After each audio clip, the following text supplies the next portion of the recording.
Agustin PEREZ and his wife came to the United States illegally 20 years ago to start a family and a new life.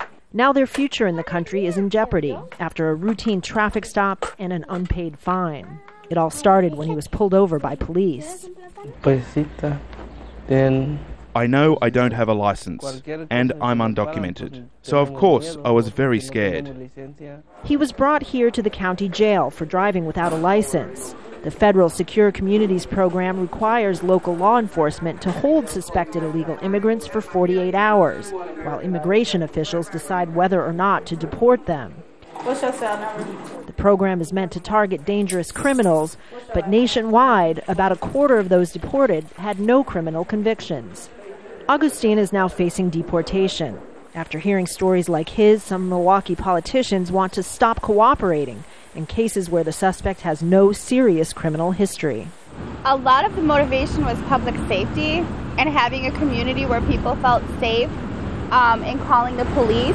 You have people who want to call the police, who want to help make our community safer, but they're afraid of the repercussions of doing that. Supporters of the resolution say relations between police and the Hispanic community have deteriorated, and in tough economic times, the sheriff's office has other priorities. It's not just Milwaukee. Across the country, local officials, including those in the Washington, D.C. and Chicago areas, are deciding not to cooperate with Secure Communities. The controversial program is pitting municipalities against the federal government, but also in Milwaukee's case, local official against local official. County Sheriff David CLARKE admits the immigration system needs reform, but says it's not for local officials to play politics.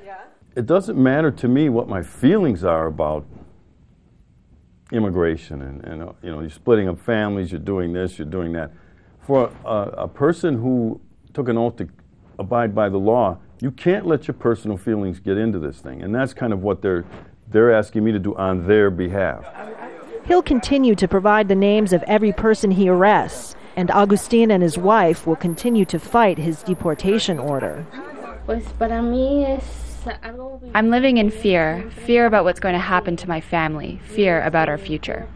The one thing all sides seem to agree on, it's time to fix an immigration system that puts so many families and lives at risk.